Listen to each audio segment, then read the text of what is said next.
والسلام عليك يا حبيب الله الصلاة والسلام عليك يا نبي الله وعلى آلك وصحابك يا نور الله দোয়ার সময় হয়ে গেছে। অনেকেই দোয়া চেয়েছেন, নিজের জন্য, পিতামাতার জন্য, স্ত্রী পুত্রের জন্য। সকলেই আমরা দোয়া করব, আমাদের মরহুমদের জন্য দোয়া করব, বিশেষ করে আমাদের বাবা মায়ের জন্য দোয়া করব ইনশাআল্লাহ। নিজের গুনাহের কথা স্মরণ করে করে আসুন আল্লাহ পাকের দরবারে ফরিয়াদ করি। আলহামদুলিল্লাহি রাব্বিল আলামিন, সালাতু ওয়াসসালামু আলা খাতামিন নবিয়্যিন। আস্তাগফিরুল্লাহ আস্তাগফিরুল্লাহ আস্তাগফিরুল্লাহ। ইয়া রব্বানা ইয়া রব্বানা ইয়া রব্বানা ইয়া রব্বানা ইয়া রব্বানা ইয়া রব্বানা ইয়া রব্বানা ইয়া রব্বানা ইয়া রব্বানা ইয়া রব্বানা ইয়া আরহামার রাহিমিন ইয়া আরহামার রাহিমিন ইয়া আরহামার রাহিমিন ইয়া আরহামার রাহিমিন ইয়া রহমান ইয়া রহিম ইয়া হাইয়্যু ইয়া কাইয়্যুম ইয়া যাল জালালি ওয়াল ইকরাম। اللهم ربنا آتنا في الدنيا حسنة وفي الآخرة حسنة وقنا عذاب النار। মহিয়ান গরিয়ান সর্বশক্তিমান দয়ালু দাতা মেহেরবান আল্লাহ, আল্লাহ আমি গুনাহগার, বদকার, সিয়াকার, নাফরমান। এমন কোনো গুনাহ হয়নি, এমন কোনো গুনাহ নেই যা আমার দ্বারা হয়নি। মৌলাই করিম আল্লাহ, আমি তো সেই গুনাহগার যে ঘরের দরজা বন্ধ করে গুনাহ করেছি, রাতের অন্ধকারে গুনাহ করেছি, দিনের আলোতে গুনাহ করেছি, জেনে গুনাহ করেছি, না জেনে গুনাহ করেছি, লোকচক্ষুর আড়ালে গুনাহ হয়েছে। মৌলাই করিম, কোন কোন গুনাহের কথা স্বীকারোক্তি দিব মৌলা? আল্লাহ তুমি দয়ালু, তুমি আল্লাহ, তুমি আমাদেরকে সৃষ্টি করেছো, তুমি পালন কর্তা। ইয়া আল্লাহ ইয়া রহমান ইয়া রহিম ইয়া হাইয়্যু ইয়া কাইয়্যুম ইয়া যাল জালালি ওয়াল ইকরাম। আল্লাহ আমাদের তামাম জিন্দেগির গুনাহকে মাফ করে দাও, আমাদের পিতামাতার গুনাহকে মাফ করে দাও, আমাদের ভাই বোনের গুনাহকে মাফ করে দাও, মুসলমান উম্মতের গুনাহকে মাফ করে দাও। ইয়া আল্লাহ তুমি মাফ না করলে আমরা কার দরবারে যাব? আল্লাহ আল্লাহ কত গুনাহ করেছি, কত নামাজ কাজা হয়েছে, আল্লাহ কত মিথ্যা বলেছি, কত কত কত গুনাহ করেছি মাওলা। গুনাহের কারণে যদি কবরে সাপ বিচ্ছু চলে আসে, গুনাহের কারণে যদি আমাদের ঈমান চলে যায়, গুনাহের কারণে যদি তুমি নারাজ হয়ে আমাদেরকে জাহান্নাম দিয়ে দাও মৌলা। আল্লাহ আমাদের নাজুক শরীরে মশার কামড় সহ্য হয় না, আমাদের নাজুক শরীরে মশা মাছি বসলে আমরা আটকে উঠি, আমাদের নাজুক শরীরে গরম সহ্য হয় না। মওলাই করিম, কবরে আযাব কেমনে সহ্য হবে, জাহান্নামের আযাব কেমনে সহ্য হবে? মাওলা আমাদেরকে মাগফিরাত দান করে দাও। আল্লাহ বিনা হিসাবে মাগফিরাত দান করে দাও, বিনা হিসাবে মাগফিরাত দান করে দাও। আল্লাহ মাফ করে দাও মৌলা, আল্লাহ মাফ করে দাও মৌলা, আল্লাহ মাফ করে দাও, আল্লাহ আল্লাহ মাফ করে দাও মৌলা।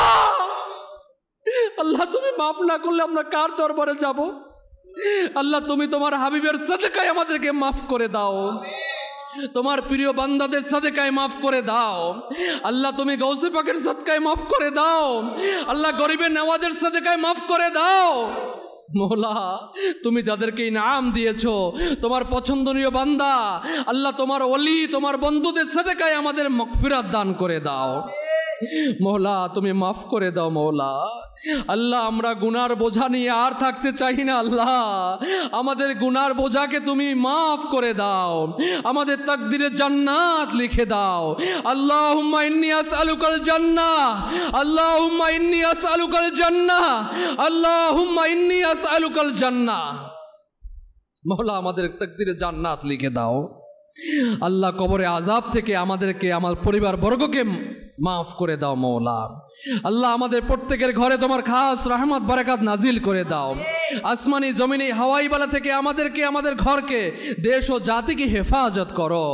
ইয়া আল্লাহ, না জানি দূর দূরাস্ত থেকে ইসলামী বাইরে এসেছে, দাওয়াত ইসলামের ইস্তিমাতে এসেছে আল্লাহ, অনেক আশা নিয়ে ভরসা নিয়ে এখানে দোয়া কবুল হয়ে থাকে মওলা।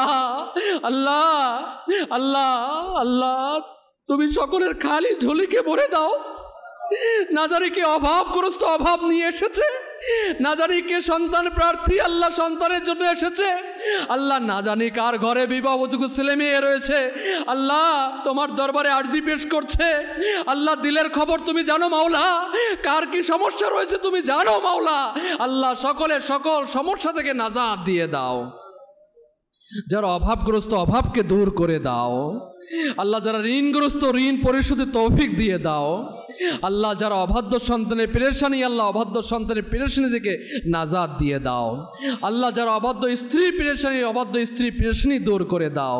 যারা অবাধ্য স্বামীর পেরেশানি রয়েছে তাও দূর করে দাও আল্লাহ। মওলাই করিম আল্লাহ আজ্জা ওয়া জাল, আমাদের প্রত্যেকের ঘরে তোমার খাস রহমত বারাকাত নাজিল করে দাও আল্লাহ। আমাদের আয়ের মধ্যে বারাকাত দাও, আমাদের রোজগারের মধ্যে বারাকাত দাও, হালাল ব্যবসার মধ্যে বারাকাত দাও, হালাল রুজিতে কোটি কোটি বারাকাত দান করে দাও। দুনিয়াতে আমাদের নেকির অভাব, ধনের অভাব দিও না আল্লাহ। আখিরাতেও আমাদের নেকির অভাব দিও না আল্লাহ। মওলাই করিম আল্লাহ আজ্জা ওয়া জাল, হাজী সাহেবরা এখন হজ করে মদিনার পানে গিয়ে তোমার হাবিবের জিয়ারত করে যার যার দেশে ফিরছে মওলা। আমাদেরও তাকদিরে কি হবে না, আমাদের তাকদিরেও হজ নসিব করে দাও। আমাদেরকে তোমার হাবিবে পাকের রওজা জিয়ারতের তৌফিক দান করে দাও। বাজোকের সাথে হাজিরি তৌফিক নসিব করে দাও আল্লাহ। আমাদেরকে বারবার হজ্জে বাইতুল্লাহ জিয়ারতে মদিনা নসিব করে দাও মওলাই করিম আল্লাহ। আমাদের পিতা মাতা যারা বেঁচে আছেন তাদেরকে হায়াতে তাইয়্যিবা দান করে দাও। আমাদের মধ্যে যারা অসুস্থ রয়েছেন আল্লাহ শিফা কামিলা নাফিয়া দান করে দাও। আমাদের পরিবারবর্গের মধ্যে আমাদের মা, আমাদের বাবা, স্ত্রী, পুত্র যারা অসুস্থ রয়েছেন আল্লাহ তার সকলকে তোমার ইবাদতের জন্য শিফা দান করে দাও মওলাই করিম আল্লাহ। আমাদের জনম দুঃখিনী পিতা মাতা যারা দুনিয়া থেকে বিদায় নিয়েছে মওলা, জানি না কোন অবস্থায় রয়েছে মওলা, ওই পিতা মাতাকে বেহিসাব মাগফিরাত দান করে দাও আল্লাহ। পিতা মাতার কবরকে জান্নাতের বাগান বানিয়ে দাও আল্লাহ। কাফনকে জান্নাতি পোশাক দ্বারা পরিবর্তন করে দাও আল্লাহ। জান্নাতি নাজ নেয়ামত দ্বারা ধন্য করে দাও। জান্নাতের সাথে কবরের সাথে সংযুক্ত করে দাও আল্লাহ। বিনা হিসাবে মাগফিরাত দান করে জান্নাতুল ফিরদৌস দান করে দাও আল্লাহ। আমাদের এভাবে পিতা মাতা, দাদা দাদি, পরিবারবর্গ থেকে মাতৃকুল, পিতৃকুল, শ্বশুরকুল থেকে যারা কবরস্থ হয়েছে তাদের হকেও এই দোয়াকে কবুল করে নাও মওলাই করিম আল্লাহ আজ্জা ওয়া জাল। আল্লাহ আল্লাহ আমাদের সকলের দিলের জায়েজ ফরিয়াদের প্রতি তোমার রহমতের নজর দান করে দাও আল্লাহ। যারা আমাদের ছেলে মেয়ে রয়েছে এদেরকে তোমার প্রিয় বান্দাবান্দি হিসেবে কবুল করো। আমাদের চোখে ঠান্ডাক বানাও আল্লাহ। আমাদের জন্য সদকায়ে জারি হিসেবে কবুল করো আল্লাহ। তোলাবাই কেরাম রয়েছে, ইলমে নাফে দান করে দাও মওলাই করিম আল্লাহ। 12 মাসের কাফেলা মুসাফিরগণ রয়েছেন তাদেরকে ইস্তেকামাত দান করে দাও। দিনের খিদমতগার হিসেবে কওলো মঞ্জুর করে নাও। ইখলাসের দৌলত দান করে দাও মওলাই করিম। আমির আহলে সুন্নাতের নকশ কদমে চলার তৌফিক দান করে দাও। আমির আহলে সুন্নাতের নেক হায়াতের মধ্যে বারাকাত দান করে দাও। উলামা আহলে সুন্নাত, মাশায়েখ আহলে সুন্নাতের প্রতি রহমতের নজর দান করে দাও মওলাই করিম। সকল মুবাল্লিগ মুবাল্লিগাতে মরহুমিনের খিদমতে আল্লাহ আমাদের এই সওয়াবকে পৌঁছিয়ে দাও। তাদেরকেও বিনা হিসেবে মাগফিরাত দান করে দাও। আমরা যা চাইতে পেরেছি আমাদেরকে দান করো, যা চাইতে পারিনি আমাদের প্রয়োজন তাও দান করে দাও। कहते रहते हैं दुआ के वास्ते बंदे तेरे, कर दे पूरी आरज़ू हर बेकसू मजबूर की। बिबरकत इन्नल्लाह व मलाइकतहु युसल्लूना अलन नबी या अय्युहल्लज़ीना आमनू सल्लु अलैहि वसल्लिमू तस्लीमा सल्लल्लाहु अला नबिय्यिल उम्मी व आलिहि सल्लल्लाहु अलैहि वसल्लम सलातन व सलामन अलैका या सय्यदी या रसूल अल्लाह सुब्हान रब्बिका रब्बिल इज़्ज़ति अम्मा यसिफून व सलामुन अलल मुरसलीन वल्हम्दुलिल्लाहि रब्बिल आलमीन बहक़्क़ि ला इलाहा इल्लल्लाहु मुहम्मदुर रसूलुल्लाह सल्लल्लाहु अलैहि वसल्लम। या नबी सलाम अलैका या रसूल सलाम अलैका या हबीब सलाम अलैका अलैका ज़मीने अपना राजो तो आरोशे अपना राजो तो ज़मीने अपना राजो तो आरोशे अपना राजो तो अपनी शाह ज़मानार मदनी मदीने वाले या नबी सलाम अलैका या रसूल सलाम अलैका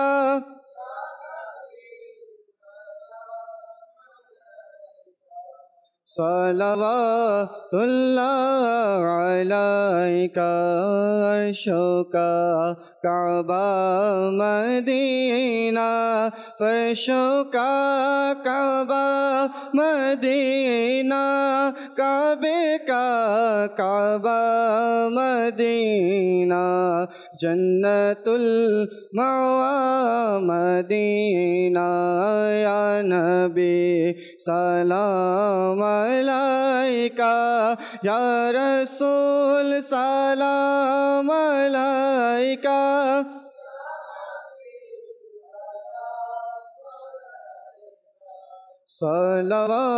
सलवातुल्लाह अलैका या नबी या नबी या नबी या नबी या नबी या नबी या नबी मुस्तफ़ा जाने रहमत पेला को सलाम शम्ए बज में हिदायत पेला सलाम गौसोला ज़मीमामोतो का वन्नों का जलवाए शाने कुदरत पेला सलाम डाल दिए कल्बों में अज़मते मुस्तफ़ा सैयदी आला हज़रत पे लाखों सलाम फैज़ से जिनके लाखों नामा ज़िबाने फैजों से जिनके लाखों इमाम सजे उस अमीर अहले सुन्नत पे लाखों सलाम मुस्तफ़ा जाने रहमत पे लाखों सलाम या नबी या नबी या नबी या नबी या नबी या नबी या नबी या नबी सलातु वस्सलामु अलैका या रसूल अल्लाह सुब्हानक अल्लाहुम्मा व बिहम्दिका ला इलाहा इल्ला अंता अस्तगफिरुका व अतूबु इलैक सुब्हानक अल्लाहुम्मा व बिहम्दिका ला इलाहा इल्ला अंता अस्तगफिरुका व अतूबु इलैक सुब्हानक अल्लाहुम्मा व बिहम्दिका ला इलाहा इल्ला अंता अस्तगफिरुका व अतूबु इलैक सलातु वस्सलामु अलैका या नबी अल्लाह व अला आलिका व अस्हाबिका या नूर अल्लाह ला इलाहा इल्लल्लाह मुहम्मदुर रसूलुल्लाह। जिनकी दावा तेर जागा